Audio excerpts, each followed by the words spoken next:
नमस्कार, आप देख रहे हैं गुड मॉर्निंग टीवी और मैं हूं आपके साथ छवि। रीवा में लॉकडाउन खुलने के बावजूद बसों के पहिए फिलहाल थमे हुए हैं। इस कारण यात्रियों के साथ साथ बस संचालकों और चालक परिचालकों को भी परेशानी का सामना करना पड़ रहा है। यहां तक कि बसों में काम करने वाले चालक परिचालकों की रोजी रोटी छिनने के बाद अब वो भूखे मरने की कगार पर है। कोरोना वायरस के संक्रमण के चलते विगत मार्च माह में प्रधानमंत्री नरेंद्र मोदी के आह्वान पर देश भर में लॉकडाउन किया गया था, जिसके बाद से समूचे देश सहित रीवा में बस संचालन पर रोक लगा दी गई थी। तकरीबन 3 माह बाद मध्य प्रदेश सरकार की नई गाइडलाइन के साथ समूचे प्रदेश में बसों के संचालन की तैयारी की जा रही है, परंतु रीवा में नजारा कुछ दूसरा ही है। यहां पर अब भी अपनी मांगों को लेकर बस मालिक अड़े हुए हैं और बसों के पहिए थमे हुए हैं। बस मालिकों का कहना है कि टैक्स में छूट दी जाए और सोशल डिस्टेंसिंग नियम के तहत सवारियों की मात्रा में भी इजाफा किया जाए, जिसके बाद ही बसों का संचालन सुचारू रूप से किया जा सकेगा। वहीं बसों का संचालन नहीं हो पाने के कारण बसों में काम करने वाले चालक और परिचालकों की स्थिति भी दयनीय हो गई है। लगभग 3 माह से अपने घरों में बैठे चालक परिचालक अब भूखे मरने की कगार पर हैं, परंतु इनको देखने वाला कोई नहीं है। बस में काम करने वाले चालक परिचालक का कहना है कि मालिकों के द्वारा उन्हें किसी भी प्रकार की तनख्वाह भी नहीं दी जा रही है, जिससे अब उनको गुजर बसर करने में भी कठिनाइयों का सामना करना पड़ रहा है। इसके साथ ही अब यात्रियों को भी परेशानियां उठानी पड़ रही हैं। प्रदेश सरकार की गाइडलाइन के चलते लोग ये मानकर बैठे हुए हैं कि अब बसों का संचालन होगा, जिसके कारण यात्री बस स्टैंड में भटकते हुए देखे जा रहे हैं। वहीं बस स्टैंड में दुकान लगाकर अपना जीवन यापन करने वाले लोगों का भी बुरा हाल है, क्योंकि सुनसान पड़े बस स्टैंड में चहलकदमी न होने के कारण लोगों की आवाजाही बंद है और उनका व्यवसाय भी ठंडा पड़ा है। हम यहाँ से सिद्धि जाना चाहते हैं और इलाहाबाद से यहाँ पे आए। यहाँ से अभी बस सुविधा नहीं चालू हुआ है, जिसके वजह से हमें परेशानी हो रहा है। अब देखो, अगर कोई मिलेगा तो ठीक है, नहीं तो रात तो यहाँ रुकना ही पड़ेगा। सुबह फिर वही कोई अगर पेपर वाली गाड़ी मिलेगी तो निकलेंगे यहाँ से। यही सब बात है। बाकी यहाँ तो अब जब तक बसें नहीं चलेंगी तब तो परेशानी दिक्कत तो होगा, आम बात है। कैसे पहुंच गया बस स्टैंड? कैसे पहुंच गया? वहाँ से चाक घाट तक तो उधर सरकारी बस चल रही है, वहाँ से चाक घाट तक सरकारी बस से आए, उसके बाद ऑटो से यहाँ तक आए। क्या आपको जानकारी थी कि यहाँ से बस मिल जाएगी? नहीं जानकारी थी कि मतलब दिक्कत है, लेकिन ऑटो से अब यहाँ आए। अब ऑटो से आगे फिर निकलना पड़ेगा, यही देखेंगे और क्या।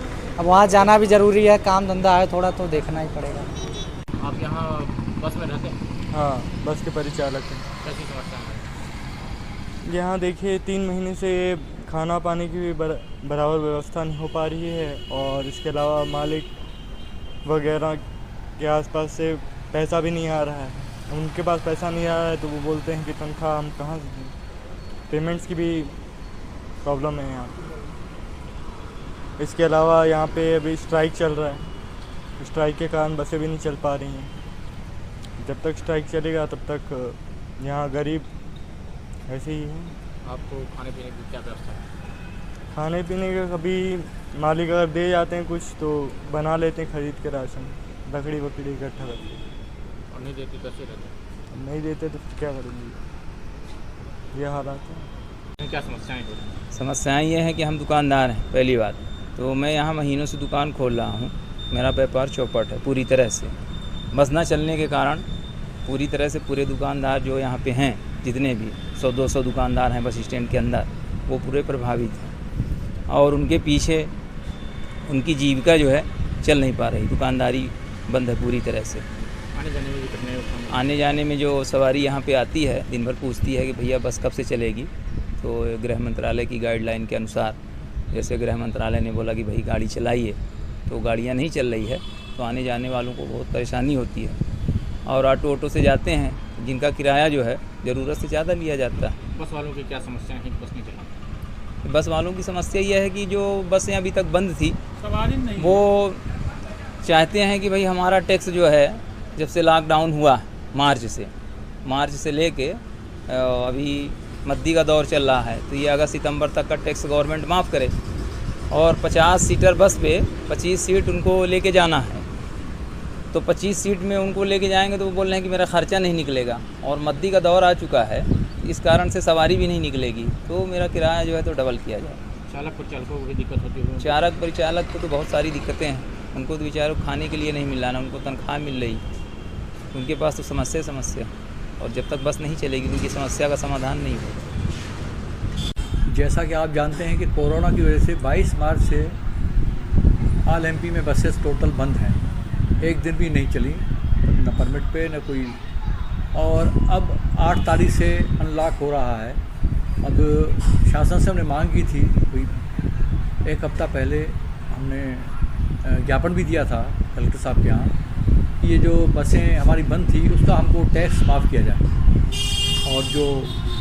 और आगे जो बसेस चलेंगी और उसमें ये है कि सोशल डिस्टेंस की वजह से 50 सीट वाली गाड़ी में 25 सवारी बैठाएंगे, तो वो उसकी जो पॉलिसी है वो क्लियर हो। हम 25 सीट में गाड़ी तो चला नहीं पाएंगे, डीजल के रेट घटे नहीं हैं और खर्चे वही है, और ट्रैफिक कैसे हम किराया लेंगे वो पॉलिसी और वो नियम वो शासन तय करे, उसको स्पष्ट करे। एक मीटिंग हो प्रदेश स्तर की, तो उस हिसाब से हम लोग समझें कि क्या हो सकता है। अभी तो शासन चुप है, आप गाड़ियाँ आप चालू कर दीजिए, तो गाड़ी किस बेस पे चालू करें? चालक परिचालकों की स्थिति दयनीय है जी, चालक परिचालकों की स्थिति दयनीय है। हाँ, उनकी हालत दयनीय है। मोटर मालिक उनको भी तनख्वाहें दे रहे हैं। इंश्योरेंस का हर महीने 6,000 रुपये एक गाड़ी का एवरेज 1 महीने का खर्चा है, एक गाड़ी का। और उसमें भी हमने शासन से लिखा कि वो भी हमारा वो पीरियड जितने दिन गाड़ी हमारी नहीं चली है वो भी इंश्योरेंस का भी हमारा कंपनसेट किया जाए, उतना पीरियड बढ़ाया जाए। लेकिन शासन उस मामले में चुप है। बाकी मामले में हर तरीके से वो जिस तरीके से घोषणाएं हो रही हैं, लेकिन हम लोग बस वालों की स्थिति इतनी ख़राब है, मैं कह नहीं सकता हूँ कि गाड़ी चलाने की किसी की हिम्मत नहीं हो रही है कि कैसे गाड़ी चलाएंगे, सवारियाँ मिलेगी नहीं मिलेंगी कोरोना की वजह से, और टैक्स लागू, डीजल लागू, खर्चे लागू। ये मोटर मालिक भी मध्यम वर्गीय होता है, उसकी हिम्मत नहीं है इस तरीके से घाटा बर्दाश्त कर गाड़ी चलाने की। ये शासन स्पष्ट नहीं करे, उसके बाद फिर आगे। ये लॉकडाउन के चलते चालक परिचालक ये बस के पहिए बंद है, इनका टैक्स नहीं जमा, ये गाड़ी नहीं चला रहे हैं, और लॉकडाउन के चलते इनका न तो वेतन दिया जा रहा चालक परिचालकों क्लीनरों का, और न कोई शासन से सुविधा दी जा रही है। ये आज भूखों मरने की स्थिति में है।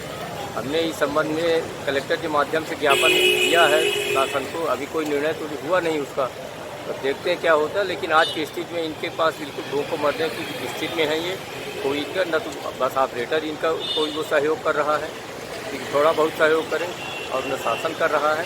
इसके चलते ये काफ़ी परेशान है। इस खबर में फिलहाल इतना ही, और भी खबरों के अपडेट्स के लिए आप निरंतर बने रहिए गुड मॉर्निंग टीवी के साथ। गुड मॉर्निंग टीवी को यूट्यूब में सब्सक्राइब करें और बेल आइकॉन भी दबाएं। नमस्कार।